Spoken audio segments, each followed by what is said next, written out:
Hello, everyone. Good evening. Thank you all for your patience in the waiting room. Just admitting a couple more people. And once they're in here with us, I'll get started.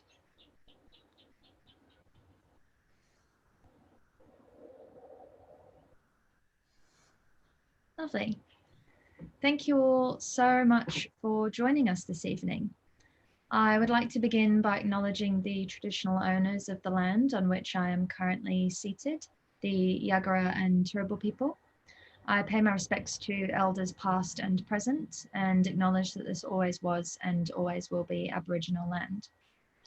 I am so pleased to be here with you tonight for this discussion of Lioness with Sue and Saroo Brierley and ABC Radio National's Paul Barclay.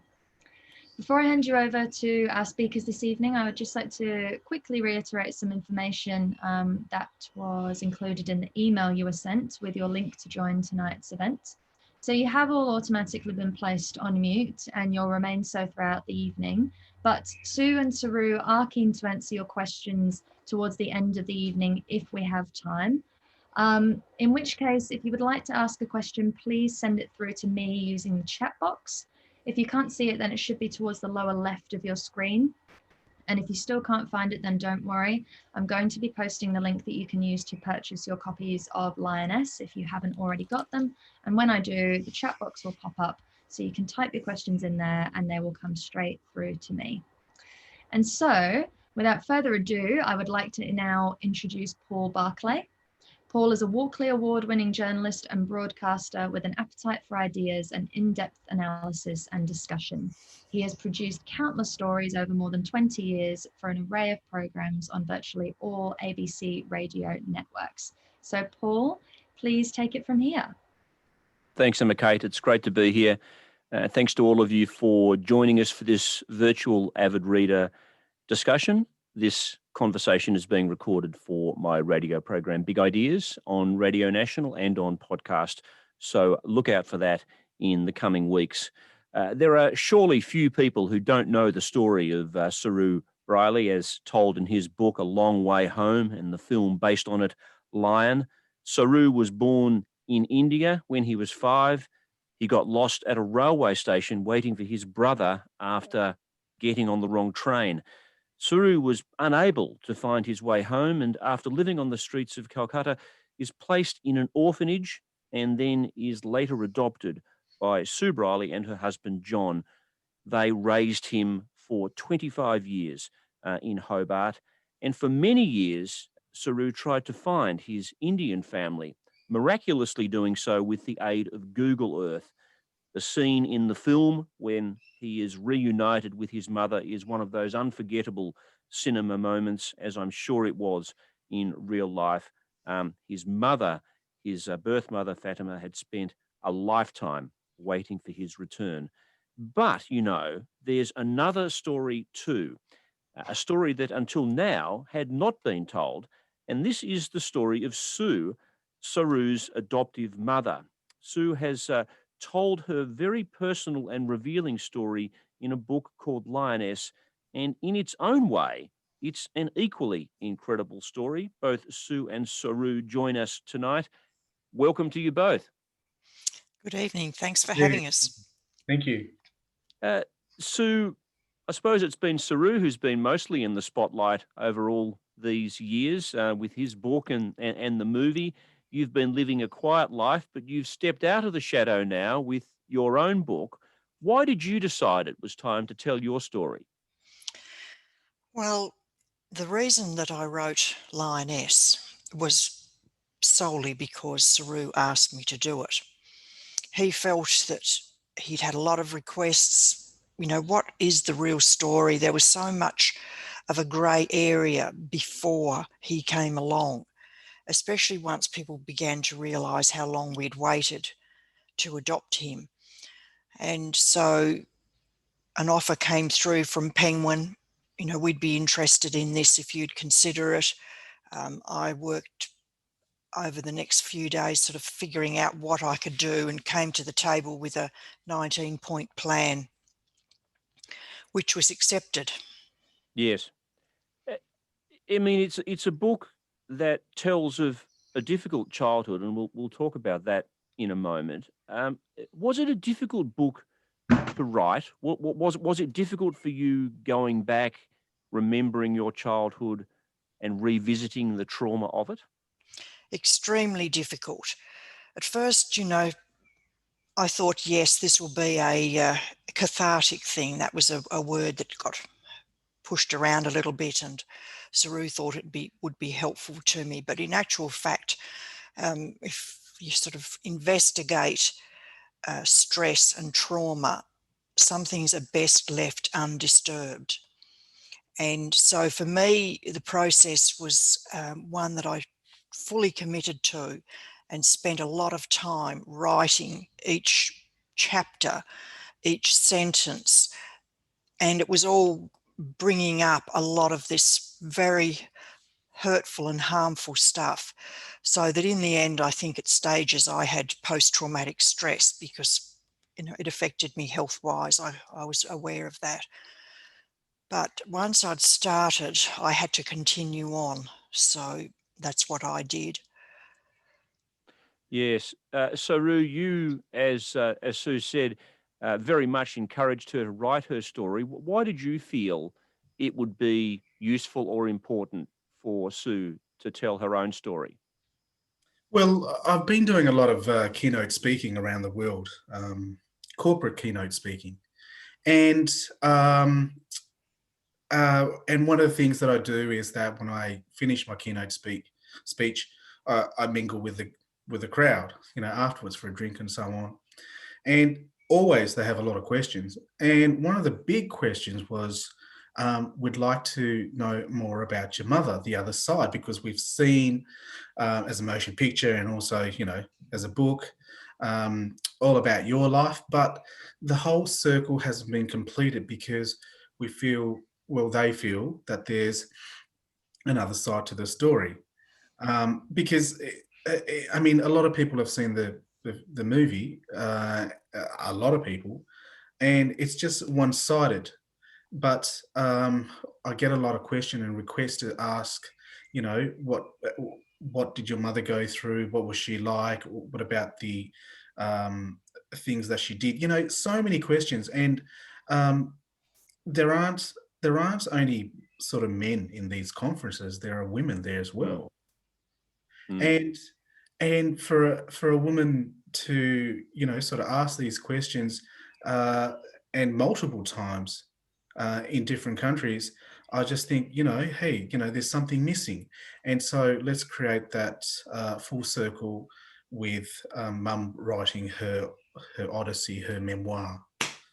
How much of an idea did you have of what she endured when she was young? I mean, these are secrets from her past, many of them that she told no one before. Were you shocked when you started reading? I was completely, I mean, I sort of had heard a little bit as I was sort of growing up in my teenage years. And maybe some of the things that she wanted to say to me, I just wasn't ready, or she wasn't ready to have confidence in me at that point of time. And, some of the things that I sort of heard was just in front of the facade and not so much behind. And I guess personal matters and things aren't disclosed until the person themselves feel it's the right time to tell them. And I guess it was one of those things with my mum, and it just so happened the book was created, and I read all those in-depth stories about my mum, going through adolescence and from a child to adolescence and so on. Yeah, so you should go ahead, Sue. What I'd add in there is that if I hadn't written the book, if I hadn't written the memoir, most of those things would have remained unsaid, because I was always very mindful of the boys' stability, connection, and they were things that I didn't feel would be constructive towards their own emotional development or potential, and I probably never would have exposed them. I mean, we're alluding to it, so perhaps we should be a bit more specific. You grew up in the 50s and 60s in rural Tasmania. It was for you and your mother and your sisters an unimaginably hard, miserable childhood. Can you describe that childhood for us and what you endured? Well, I think what I endured, sadly, still goes on today, because we were under the thumb of a very violent and aggressive, domineering, psychotic man. And we lived our life in terror, basically. And there was violence and deprivation. But most of all, it was the deprivation of love and emotional connection that really was the cruelest cut of all. And for children in that situation, my heart breaks, and I'm quite convinced that this is still the case today. So in a way, I thought if I put this out there a bit, it'll open up a bit more conversation about the topic. It is a thing that is being discussed a lot more, and we're talking about all sorts of behaviours that aren't healthy and are becoming identified as illegal in our laws at this time. So I felt that they would add something to that discussion and maybe be helpful to make change. Well, yes, as you were witnessing this violence against your mother and as you were being treated virtually as a slave, really, by your father, I mean, this was a time, we need to remember, when the local priest, the local police would turn a blind eye to this domestic violence, even though they knew it was going on. Well, that's right. Looking back now, I feel quite proud in a way that I survived that and that I made a decision that I would rise above that. And I was very fortunate that my trajectory of months and years enabled that. But it was totally my resolve to bring that about and grasp it, because I always think of a lot of young people, they use their past to, they just don't see they can make a change. So they're looking to someone else to make the change. Whereas I never had any view that anyone would make a change for me, protect me. I knew I had to do it myself. I knew that teachers, police, the priest, that wasn't going to happen for me. And so it never entered my head to seek that kind of assistance. And in a way, I'm very proud of that. And I often get asked about how come I just decided and went that path. Well, hell, I wasn't going the other one. Yes, I did wonder, reading the book, where you found those reserves of strength to go on, given what you went through. It was a terrible childhood. A father who really showed no love or empathy at all, and you surely had moments of deep depression, but you were able to pull yourself through that. I just don't know how I found the strength to do it, but I'm very grateful that I did. But now when I look at our society, I do fear for a lot of young people, particularly, who feel someone else has to provide that strength, that someone else has to provide that path. And quite frankly, it doesn't seem to be working for a lot of young people. They're going down the wrong path. They're staying on a bad path. They're living the life that's dysfunctional, like their parents are living. And there's just so many things that I'm sort of seeing and thinking, try a different way. And so I do find that very hard and frustrating. And I do obviously meet people, and especially over the last little bit being questioned by a lot of people, that I just recently had a psychologist come up to me and virtually say, well, you couldn't have got over your past. It's not possible. And I'm thinking, geez, I'm glad she's not my psychiatrist or doctor. Because if the thinking is doomed already, well, hey, I just put my hand up and say, I did it. Funny you say that, because we sort of came from not exactly the same, but almost parallel to each other. And if a psychologist is saying that to you, I would wonder what a psychologist would say to me, and what I would think to them, because, hey, we've been through some trials and tribulations, some horrific and traumatic times, especially me as a child, and especially yourself in that solid family unit. And here we are, still live and kicking and embracing and being that good Samaritan humanitarian to the world. And hence is the reason why I wrote my book. And I think that's a lot to call for, Maybe, what is it to our children these days? Is it nurture or nature? Or both? Yes. Well, I'm really proud of the fact that Saroo has just turned into this incredible person, because he could have said, oh, poor me, and, really struggled. I guess the severity of the abuse does play a part for a lot of children. But I always feel that with Saroo, I always encouraged him to feel that he would succeed, that he knew the right thing to do. And also he values his identity. And I'm really proud of that too.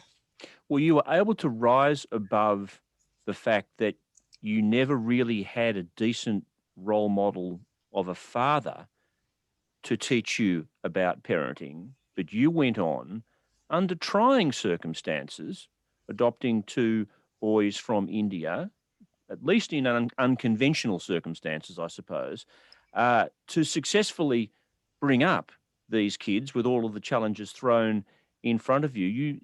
That in itself is an incredible achievement, given how you were parented. Yeah. Well, because I didn't have the background of good parenting, I had to get that myself. So I went to a lot of effort to self-educate on this role that I had chosen. I was endlessly reading. I'm an acute observer of family. I never really wasted an opportunity to learn something new. And now and again, and Saroo used to think, oh, that sounds a bit corny, but I'd say to him when he'd complain about something, and I'd say, I'm a professional parent.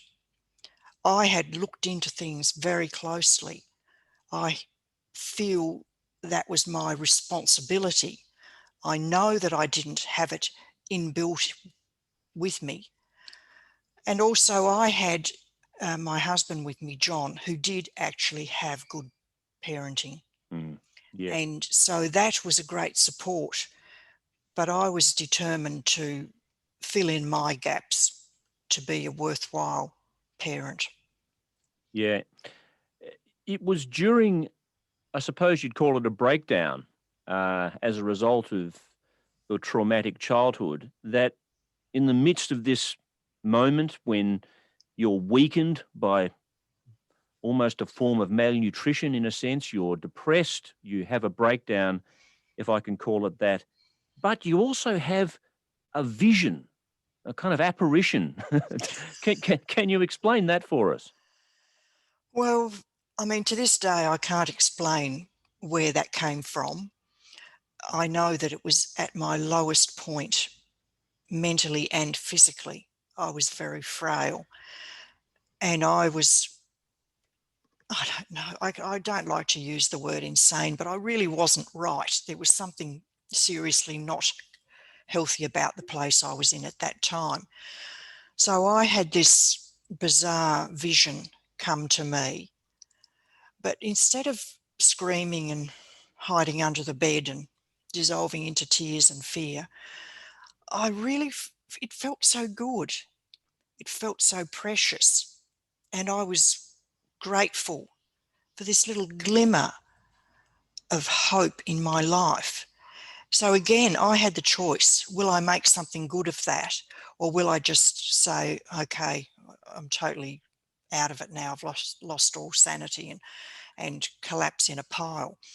But no, I took the positive path and embraced it. I'm talking, though, about the vision of a brown-skinned child coming toward you. Where on earth? Where does that come from? I don't know. I mean, I think without wanting to sound loony, but I do believe there is a certain energy, a spiritual world, and my heart and soul must have been so longing for some clue to continue and survive that out of the darkness and gloom came this vision of the brown-skinned child towards me. So, and I felt the warmth. It was just astounding. But it truly was a gift. It really, it was just a precious thing that happened to me. And I wasn't scared. And I didn't scream and cry and carry on. I just felt remarkably calm and accepting of this experience. And most of all, I'm very thankful for it, because I wouldn't have had the life and the future that I have had all these years. What do you make of this, Saroo? This vision almost predicting the decisions that Sue and her husband, your father, would make years later in adopting you and Mantosh from India? Well, the vision that you had, well, this apparition, as you say, Whatever it is. whatever it is, this energy of the universe is quite true. Because if you read in my book, I state that I had this vision and this power of pull to maybe one time see my family again. And it was in my vision, in my mind.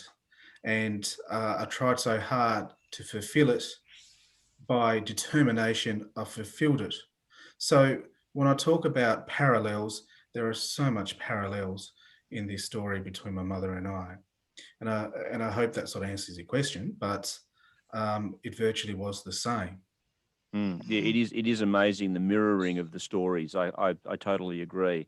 But this led you, Sue, to make a decision that you would adopt children in preference to bearing biological children. And this links into a bigger view that you have, a view about helping children that could do with help, but also not further populating, if you like, an overpopulated planet. Can you talk a bit about that to us? Well, as I grew up, and not many years after that event, after my vision, I became a lot more aware about our world. And I've never thought of our world as just this little island of Tasmania where I live. I've always thought of it much more broadly. Firstly, because I knew my parents came from somewhere else on the other side of the world. From the most horrific circumstances, they end up in a country which isn't even of their choice because of what's going on in other parts of the world. So that really was the start of me exploring and again learning as much as I could about this other world. And so at that time, sort of late 60s, early 70s, we were becoming very aware of global overpopulation. We were becoming aware of issues that were, in fact, risking our very life on Earth. And now here we are all these years on, and it is actually worse. So I felt in a way I had a platform in my book to say a little more on this topic, because I feel unless we man up and say, right, this is going to be the end, if we just keep on having these huge burgeoning populations in parts of the world, apart from my little island here, we are quite doomed. The other thing that came to light through this is, and I think especially once I'd met Saroo's first mother, is the fact that there are literally millions of women around the world having children as we speak. So this percentage of growth is massive, given that there may be some reduction 2020. But overall, there's all these children being born, and there's a huge part of that group being born into places that are like hell on earth, with women undergoing the most extreme trauma and deprivation. So we women in lucky countries, I'm thinking, we're so desperate to reproduce here, it doesn't really matter quite so much. Maybe this in this little part of the world, but it sure as hell does everywhere else on this planet. And I think also that women who can help should be really supporting those women and children that are here in need, because I know there's hundreds of thousands of women abandoned in war zones and camps all around the world, because their husbands have gone off and got involved in war, and their homes and towns are destroyed, or their men are fleeing to migrate to somewhere where they can get the next flashy pair of Nike shoes. I really don't like that kind of situation on my watch, really. I sort of think you make the argument. You make the argument that you'd like more people to consider adopting as an alternative to having biological children of their own. Interestingly, though, for you personally, back in the 70s and 80s, it was very hard to adopt children if you were able to have biological children of your own. And you had to wait, I understand, 15, 16 years for the law to change to allow you to adopt Saroo in, I think it was 1987. That's right. Well, it's a bizarre world, because how crazy is that? And I can tell you it is even worse now, because, I think when things are going well in a country and people are happy and they're living in lovely homes and all is dandy in their world, it's very easy to forget about places, countries, women, children, families where it isn't. It's just a bit too easy. And the other thing I see, the more wealthy we seem to get, the more ego-driven we are, and the less we think about others in need. And so we're very obsessive about reproducing our own genetic material, like that is something superior. But a human being is a human being, rich or poor. And this differentiation of that really doesn't sit well with me, because in our country we spend a lot of money on assisted fertility, and there's a lot of things that go on, but adoption in this country is so low. The other side of that for me, and also a huge concern, is the fact that in our welfare departments, state by state, each state has their own situation, laws, rules, regulations, and so forth, which make it very difficult to come together and do anything productively to increase the level of adoption. So in those states, it's easier for those departments to just say, oh, look, we've got a whole bunch of kids here with difficult family situations. Let's just park them in foster care for a bit and see what happens. And the rates of foster care in this country have absolutely blown through the roof. And these children are there waiting. Perchance their parents might become able to be fit parents again. And I really don't like that. I really feel so sad about that. It breaks my heart. Yeah. So, Saroo, you had a very happy life in Australia after you were adopted by Sue and John. And then at a certain point, you became curious about your background and getting in touch with your adoptive, with your biological mother. Now, Sue's just kind of put the argument there, put the case in favour of why more adoption would be a good thing. You're a product of adoption. What do you think about that, and about the fact that, at a certain point that you reach, there is that curiosity to connect, and that can be, as it was in your case, a difficult challenge to overcome? Well, well, for one, I think I've got two very happy parents there who's done a fantastic job and fortified a lot of knowledge into me from where I was to where I am now. But I think, when it comes to adoption, it's something that should be available to a country, because there's many people out there that can't have kids, or there are people out there that don't want to go through IVF. And just having that available, I think would be a great thing for the better good of, humanity, really. But I think this is a great example of a successful adoption for both boys. But it's like, it hasn't done us any damage, and being a mother that has really in-depth knowledge of maybe a child that is slightly psychologically scarred, or at least knows the background, can be turned around. We should say, actually, Saroo, that you have adapted your book, your memoir, into a picture book for children, to tell your story to younger children. How and why did you decide to do that? Well, the book, A Long Way Home, and for also the young readers, it was, fabricated or written for the sort of younger, older population. But there was nothing for the little ones.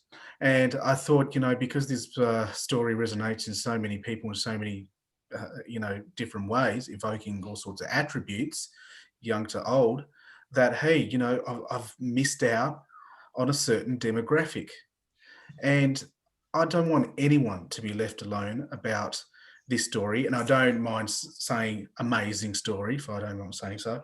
But this is a great story to be told to children as well, and for families to be reading it out to children, and creating curiosity and conversation, and maybe alerting children that how, number one, parents are, how, number one, that there is another world out there besides Australia, or the homeland that you live in.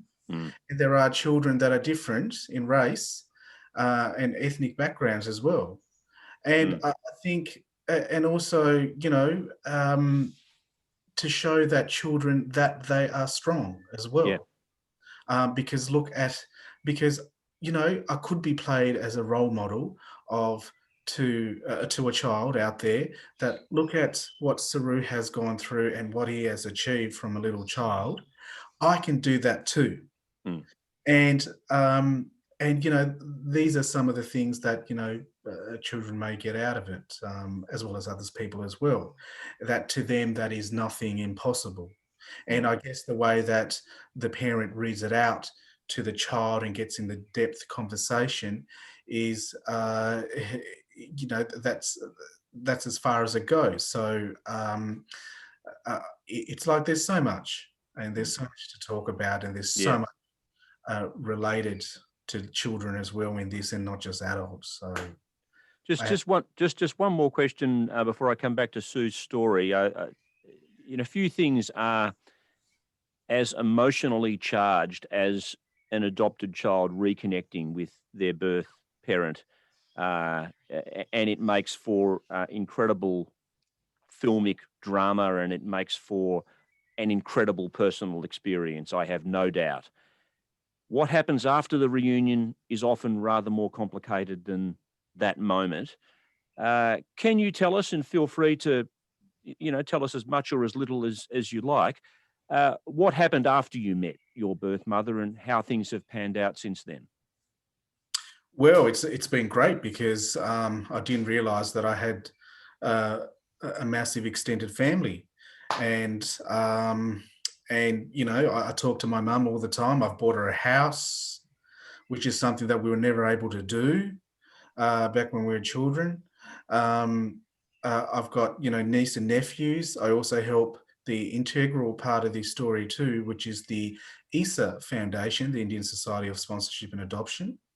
And my mum's very proud of that, my biological mother, of doing that, because she's grateful to them for saving me in the streets of Calcutta.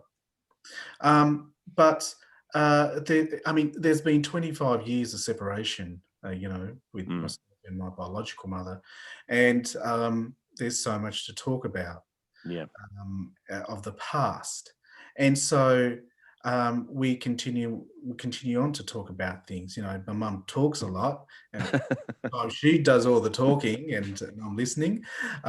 She's an avid, a chitter chatter, but very, informative and full of wisdom, as my adoptive mother Sue here is. Yes, yes.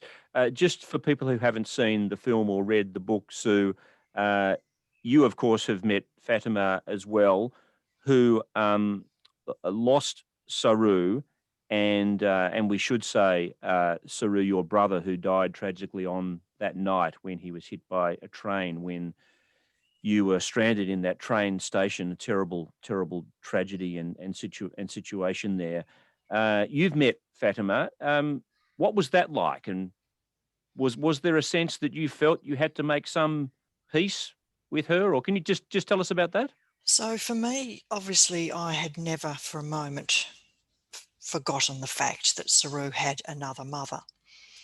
Whether she was alive or not for most of those years, we really didn't know.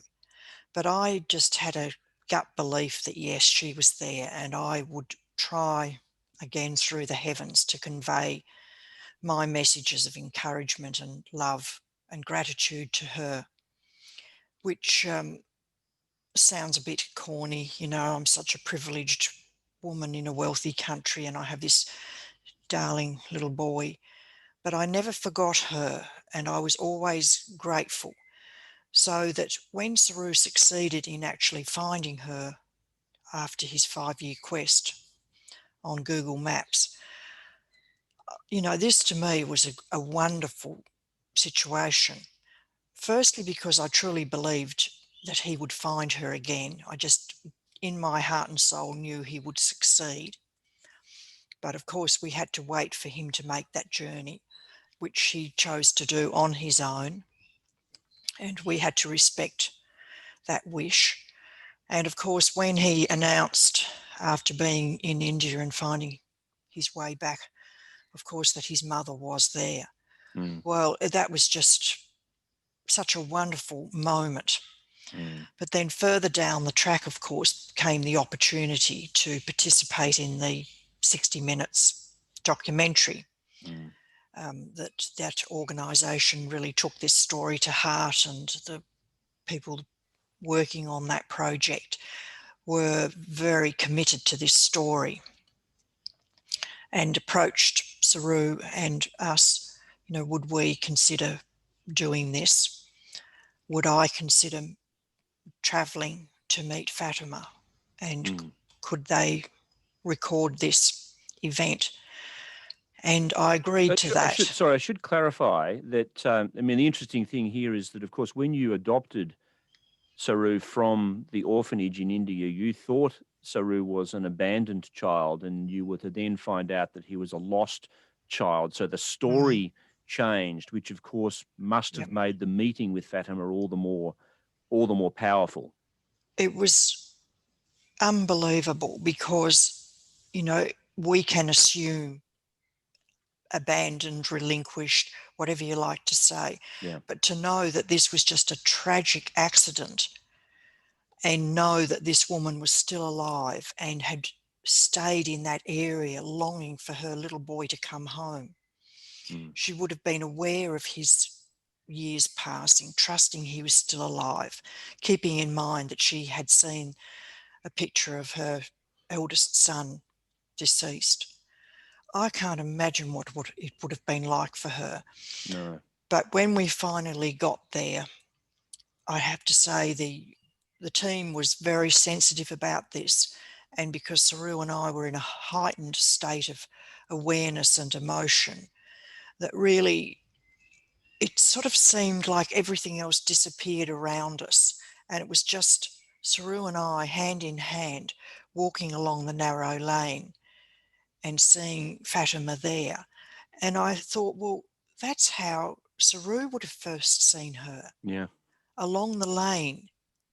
And there she is in front. So when we embraced, she was just so frail. And I thought, what a life you've had. It was like holding a little bird. Mm.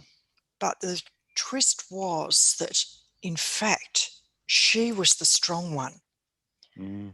Because when I asked the interpreter to ask her if she'd felt my messages, if she'd always felt someone was telling her, Saroo is fine, he's happy, he's doing this, he's doing that, which was the stuff that I was sending out to the heavens in my nightly conversation with her, she said straight away, yes, that she'd always known. She always felt this. Well, of course, for me, I'd had that wish for 25 years, and then she just snapped it straight out. Yes, she always had, like I'd asked a most sensible question, and that really brought out the tears, and I started crying. And then I think she got a bit worried about this, and the interpreter sort of said a few things back and forth, and Fatima was very, she was getting upset to see me so distressed. So she said to the interpreter, tell her that Saroo is her son now. I give her my son. And she's wiping my tears, and I'm being told this. Oh, wow. It didn't help me much in the way, but what a woman. What a woman. What a life she's had. And she says that to me, this privileged, blessed woman, and she's fearful of me being upset and worried that I might lose him. Yeah, it's a beautiful Yes. story, isn't it? Yeah. I'm so blessed that I had that experience in my life. Not many people can say that. I never birthed a child. I don't know what that euphoric moment is like for women. But I tell you what, I reckon my experiences are right up there. Oh, look, I'm sure. Absolutely. And in fact, this is one of the other points that you make, isn't it, Sue? That you believe that we are overly obsessed as a society in the myth, as you call it, that the only true mothers are the birth mothers. Can you talk a bit about that, and perhaps how we overly glorify birth mothers, and how damaging you think that can be for people like yourself and other adoptive parents? Well, that was the thing that I wrote a lot about in my book, in my original manuscript. And it was very personal to me because I'd grown up with a mother of a certain type, one that just happened to become a mother. And I knew that. I heard that with my own ears as a child. And I know that is a common thing in life, that children just happen. The other thing is that, this constant glorification of the ideal mother really quite makes me angry, because it's insulting to so many other mothers like me, women who take on mothering other women's children by change of marriage circumstances. There's so many ways to mother. And we've got this obsession that it has to be, you're not a mother unless you pop a baby out of your body.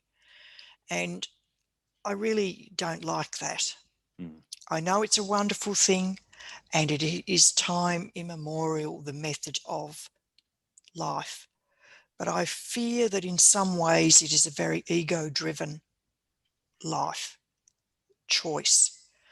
I made a life choice too, and I'm not a lesser mother because of that.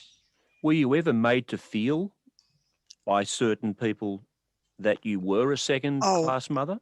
Definitely. Culturally, it was, oh, isn't it sad you couldn't have your own children?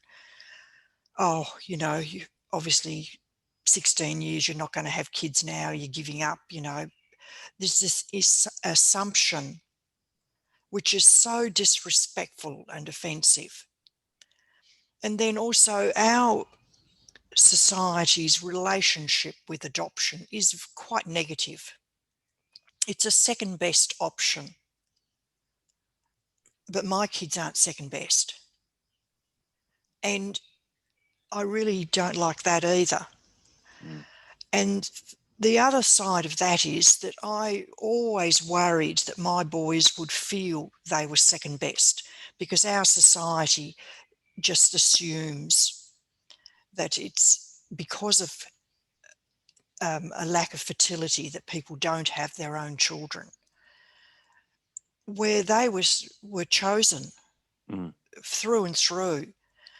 But Australia has a difficult relationship with adoption. It's been, it's done some terrible things policy-wise with taking children from our first people. And, it's really been a rather patchy relationship with adoption.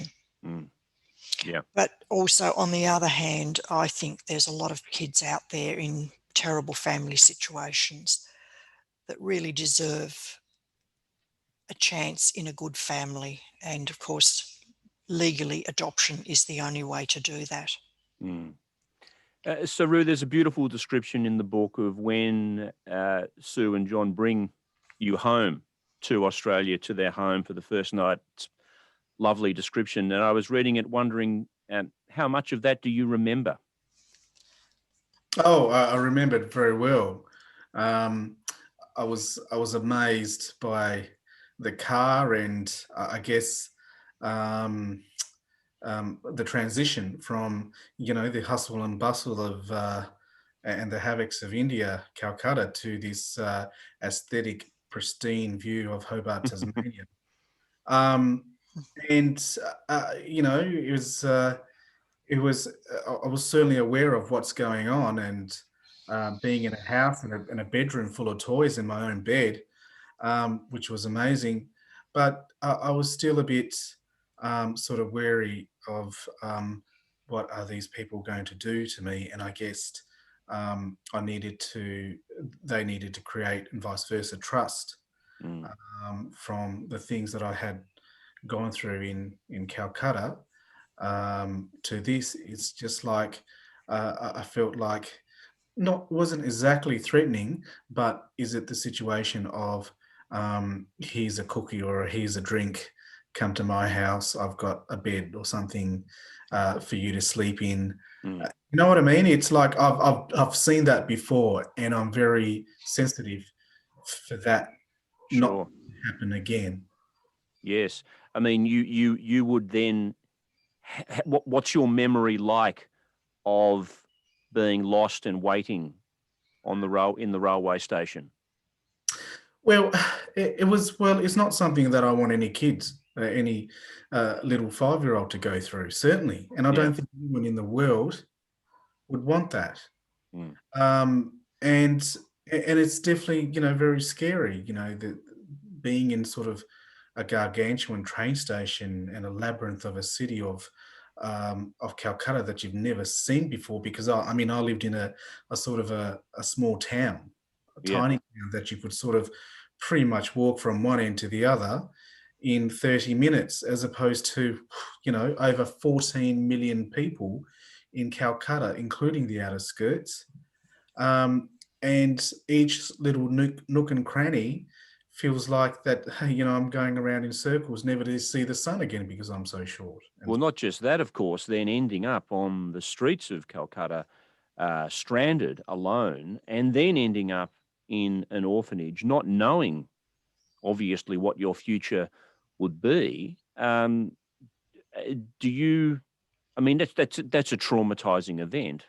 Well, transitioning all the time was what you're saying is a Yeah. trauma event. You're going from one place to with another and to another, and all of a sudden you have that feeling in your chest, as in like something is going to happen.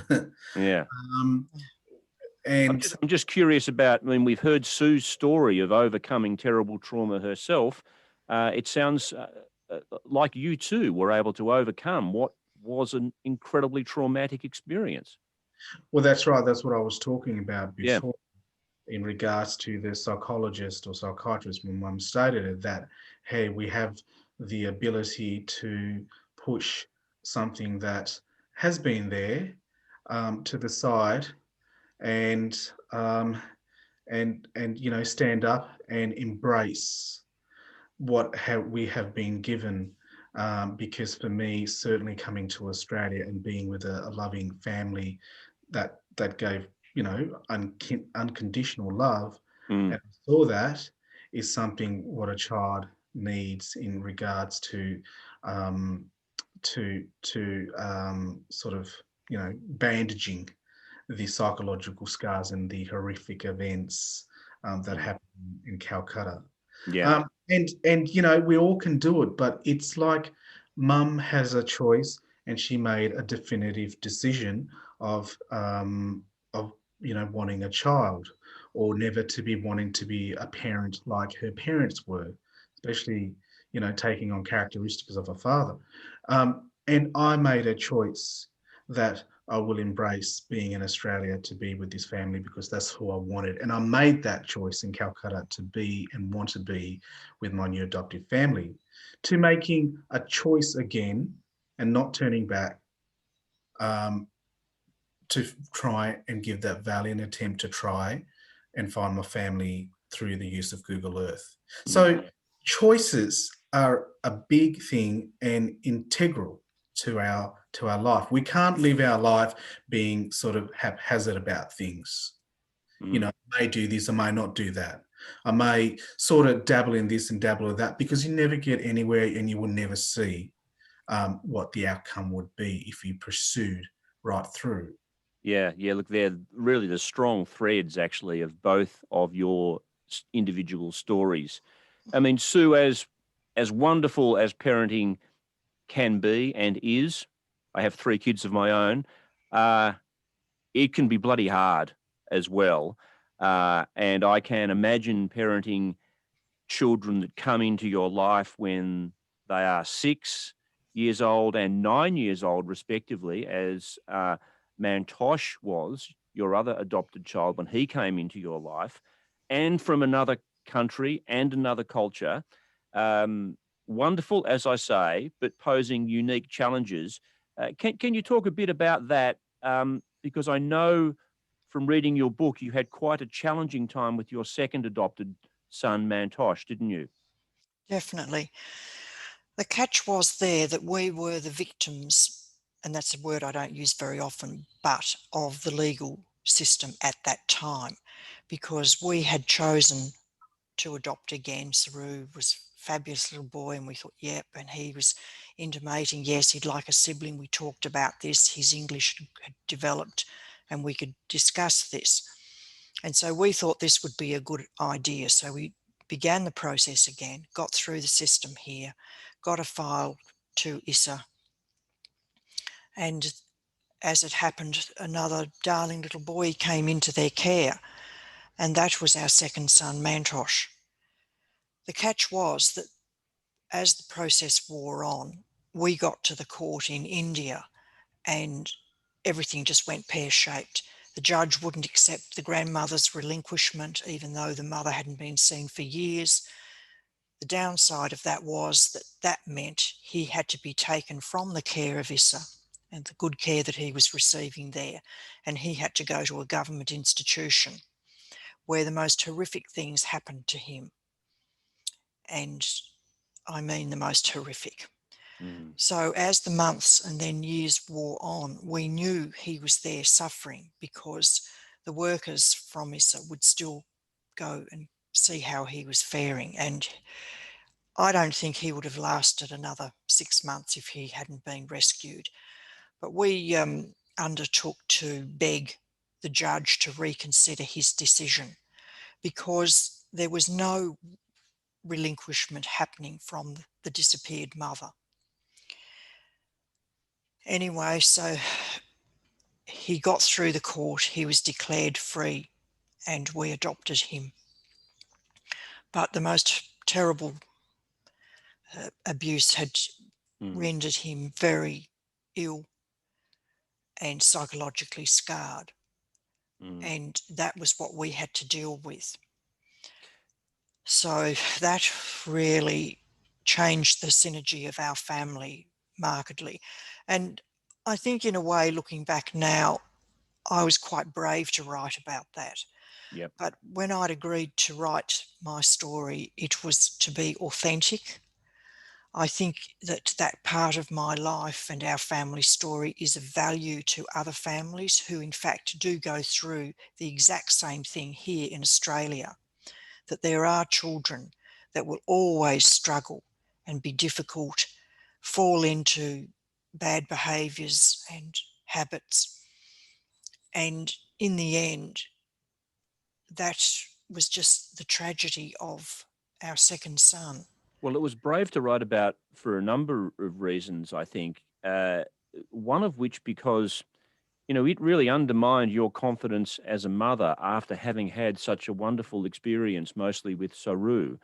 And you started to fear, because this was such a challenging situation that you were in, raising Mantosh, given the abuse he'd suffered institutionally. You started to worry that you might start behaving like your father. Well, I realised, even though I'd made a lot of effort to equip myself to handle a child with special needs such as he had, and also the same for my husband too, we were floundering. We really couldn't cope with the situation. We knew that he needed quite aggressive medical treatment, which at that time was not a thing that was considered by the doctors or the psychiatrist. Now a lot of children are given medication to help with trauma.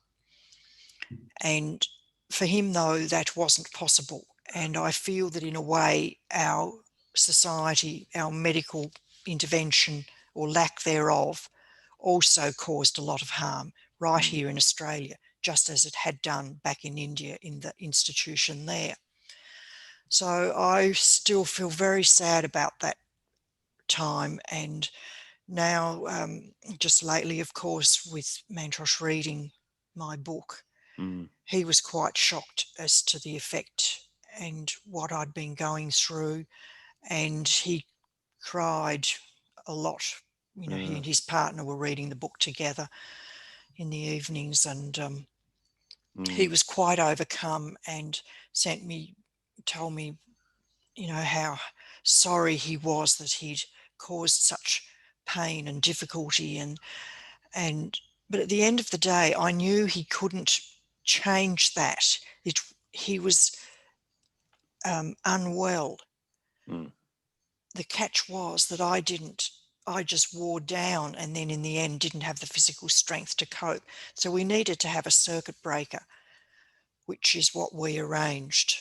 But that said, now he's happy. He's working in our business.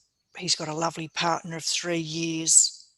He's, they're accepting, really, for him, children is something he doesn't consider undertaking. He knows that's, it's a big thing to commit to.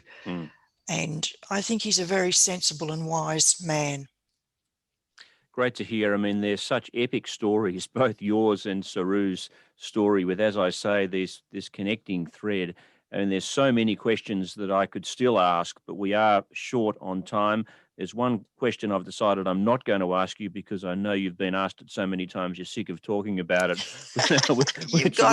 which is the question about what's it like having Nicole Kidman portray you on screen. I won't ask you about that, but I am interested when your life becomes put on the big screen. Incredible things happen to you. You travel halfway around the world to see film screenings and so on. And at one of the film screenings that you attended, Sue, you turned around and saw Bill Clinton and Harvey Weinstein, who just watched the film. Can you tell us about that moment? Well, that was at the world premiere of Lion, which was at the MoMA in New York. So it was a very auspicious and glamorous event. Everyone was dressed to the nines. And of course, we had the full red carpet event prior to. And thankfully, Nicole had told me what to do there because, we didn't have a clue. But anyway, we got through that. The next thing, we're in the theatre and darkness descends and the film is underway. And I became aware of quite loud emotional crying right behind us. And I knew it was men because man crying is different to lady cry. Anyway, so I sort of at a little pause in the story, I sort of thought, I'm really starting to feel for these guys because I felt it was two. And I turned around to offer a word of comfort, like it does have a happy ending. And of course, there's Harvey and his friend Bill, and they were so overcome. It was a very touching vision of humanity because we're very quick to judge and cast the stone. But at the end of the day, these two most powerful men, and Harvey Weinstein was very powerful. Really, if he hadn't embraced the project, I wonder if it would have got off the ground. But anyway, there they are crying. And, it's a reminder of our humanity. It was very touching. Yeah. And just to you, Saroo, how much has your life changed, really, since that movie, I suppose, more than anything? I mean, this award-winning, acclaimed film, incredible film. How's that changed your life? Well, for one, I'm sure my parents are a little bit disappointed, but I'm not working in the family business anymore, setting things. And a great business it is, I may say. But I've gone into now, which was requested so much, into, like I said before, keynote corporate speaking and traveling around the world.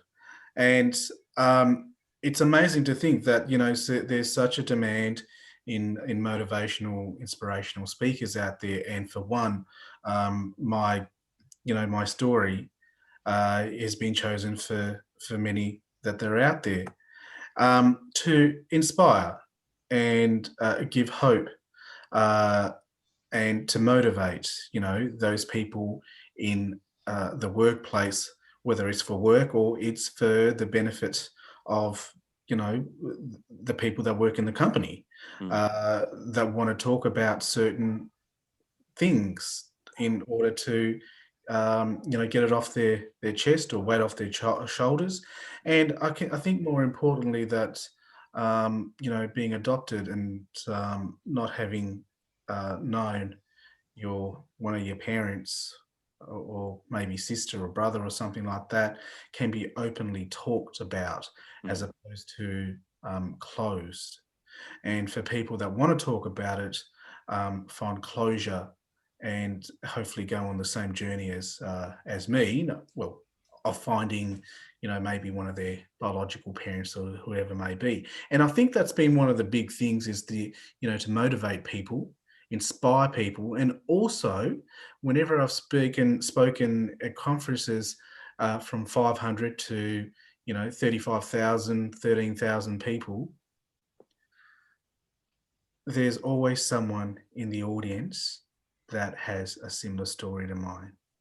And they always write back, or they always get inspired, or they always tell me that, hey, thank you for being up there and telling your story, because now too, now I have as well, as in them, have gone in this journey and I have found closure to what I've been longing for.